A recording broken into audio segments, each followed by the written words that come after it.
ಬೀದಿಯಲ್ಲಿ ಕೈಚಾಚಿ ಭಿಕ್ಷೆ ಬೇಡ್ತಾ ಇದ್ದ ಆ ಅಜ್ಜಿ ಇನ್ನಿಲ್ಲ ಅಂತ ಊರೇ ಮರುಗ್ತಾ ಇತ್ತು. ಆದರೆ ಆಕೆಯ ಸಾವಿನ ಬಳಿಕ ಮನೆಗೆ ಹೊಕ್ಕ ಊರಿನ ಜನರಿಗೆ ಶಾಕ್ ಕಾದಿತ್ತು.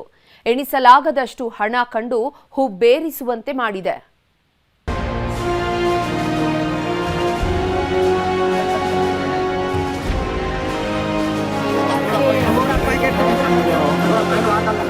ನೋಡಕ್ಕೆ ಜಾಸ್ತಿನ ಕಾಣೋದು. ಅದು ಎಣ್ಸಕ್ಕೆ ಒಂದಿನ ಅಲ್ಲ, ಒಂದೂವರೆ ದಿನ ಆಯ್ತು. 8 ಲಕ್ಷ ಚಿಲ್ಲರೆ ಎಣ್ಸಕ್ಕೆ. ಬದುಕಿದ್ದಾಗ ಭಿಕ್ಷುಕಿ, ಸತ್ತ ಮೇಲೆ ಲಕ್ಷಾಧಿಪತಿ.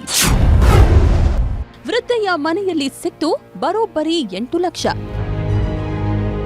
ಈ ಕಾಲದಲ್ಲಿ ಯಾರು ಬಡವರು ಯಾರು ಶ್ರೀಮಂತರು ಅಂತ ಕಣ್ಣಲ್ಲೇ ಲೆಕ್ಕಾಚಾರ ಹಾಕುವುದಕ್ಕೆ ಆಗಲ್ಲ ಬಿಡಿ. ಹಾಕೊಂಡ್ ಬಟ್ಟೆ ಬದುಕುವ ರೀತಿ ನೋಡಿ ಶ್ರೀಮಂತಿಕೆ ಅಳೆಯೋದೇ ಕಷ್ಟ. ಅದಕ್ಕೆ ಈ ವೃದ್ಧೆಯೇ ಬೆಸ್ಟ್ ಎಕ್ಸಾಂಪಲ್. ಬದುಕಿರೋವರೆಗೂ ಭಿಕ್ಷುಕಿಯಾಗಿದ್ದವಳು ಉಸಿರು ಚೆಲ್ಲಿದ ಮೇಲೆ ಲಕ್ಷಾಧಿಪತಿ ಪಟ್ಟ ಕಟ್ಕೊಂಡಿದ್ದಾಳೆ.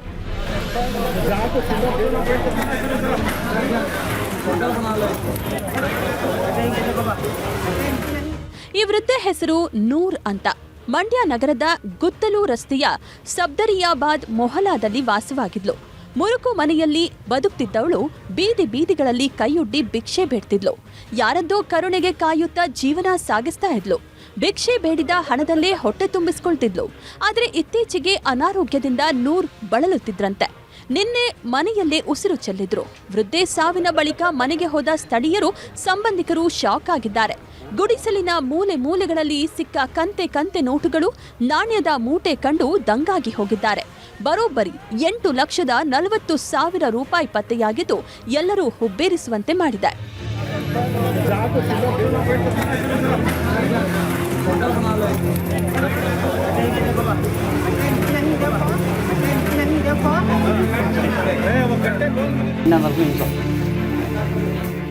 ಮೃತ ವೃದ್ಧೆ ನೂರ ಬರೋಬ್ಬರಿ 40 ವರ್ಷಗಳ ಕಾಲ ಭಿಕ್ಷಾಟನೆ ಮಾಡಿದ್ಲಂತೆ.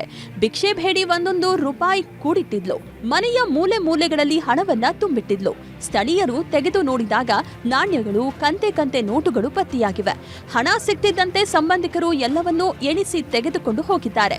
ಅಜ್ಜಿಯ ಮನೆಯಲ್ಲಿ ಕೋಟಿ ಕೋಟಿ ಹಣ ಸಿಕ್ಕಿದೆ. ವೃದ್ಧೆ ಒದ್ದಾಡ್ತಿದ್ದಾಗ ಸಂಬಂಧಿಕರು ತಿರುಗಿಯೂ ನೋಡ್ಲಿಲ್ಲ. ಆದ್ರೆ ಆಕೆಯ ಹಣ ಹಂಚಿಕೊಳ್ಳಲು ಮುಗಿಬಿದ್ದಿದ್ದಾರೆ ಅನ್ನೋ ಆರೋಪ ಕೇಳಿಬಂದಿದೆ. ಇದಕ್ಕೆ ವೃದ್ಧೆ ಸಂಬಂಧಿಕರು ಹಾಗೂ ಮಸೀದಿ ಮುಖಂಡರು ಸ್ಪಷ್ಟನೆ ಕೊಟ್ಟಿದ್ದಾರೆ. ಯಾರು ನೋಡಿಕೊಳ್ತಿರ್ಲಿಲ್ಲ ಅನ್ನೋದು ಸುಳ್ಳು. ಸಂಬಂಧಿಕರೇ ಆಕೆಗೆ ಮನೆ ಕೊಟ್ಟಿದ್ರು. ಆದ್ರೆ ಅವರು ತಮ್ಮ ರೂಮ್ಗೆ ಯಾರನ್ನೂ ಬಿಡ್ತಿರ್ಲಿಲ್ವಂತೆ. ಇದೀಗ 8.40 ಲಕ್ಷ ಸಿಕ್ಕಿದ್ದು ಎಲ್ಲವನ್ನೂ ಕುಟುಂಬಸ್ಥರಿಗೆ ಕೊಡಲಾಗಿದೆ ಅಂತ ಸ್ಪಷ್ಟನೆ ಕೊಟ್ಟಿದ್ದಾರೆ. ಈ ಹಣ ಚಿಲ್ಲರೆ ಕಾಸೋದು ಏನೋ ಒಂದು ಕಂತೆ ಇರಲಿಲ್ಲ. ಚಿಲ್ಲರೆ ಕಾಸು ಮೂಟೆದಲ್ಲಿ ತುಂಬಿಟ್ಟಿದ್ರು, ಪ್ಲಾಸ್ಟಿಕ್ ಚೀಲದಲ್ಲಿ. ಇದೊಂದು ಸ್ವಲ್ಪ ನೀವು ಕಸ್ಟಡಿಗೆ ತೊಗೊಂಡು ನೀವು ಮಡಿಕೊಳ್ಳಿ. ನಂತರ 3 ದಿನ ಆದಮೇಲೆ ನಾವು ನಿಮ್ಮ ಭೇಟಿ ಮಾಡ್ತೀವಿ. ಆವಾಗ ಅದೇನಿದೆ ಅದು ತೀರ್ಮಾನ ಮಾಡೋದು ಅಂತ ನಾವು ಕಸ್ಟಡಿಗೆ ತೊಗೊಂಡು ಅವ್ರು 3 ದಿನ ಆದಮೇಲೆ ಬಂದರು. ಅವ್ರ ಸಮ್ಮುಖದಲ್ಲೇ ಎಣಿಸಿದ್ರೆ 8,40,000 ಬಂತು. ಅವರ ವಾರಸುದಾರರಿಗೆ ಹ್ಯಾಂಡ್ ಓವರ್ ಮಾಡಿದ್ವಿ. ಒಟ್ಟಾರೆ ಬದುಕಿನುದ್ದಕ್ಕೂ ಭಿಕ್ಷೆ ಬೇಡಿದವಳು ಸತ್ತಾಗ ಲಕ್ಷಾಧಿಪತಿಯಾಗಿದ್ದಾಳೆ.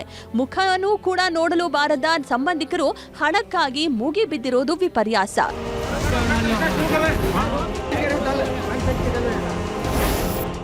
ಸುನಿಲ್, ಮಂಡ್ಯ, ನ್ಯೂಸ್ 18 ಕನ್ನಡ.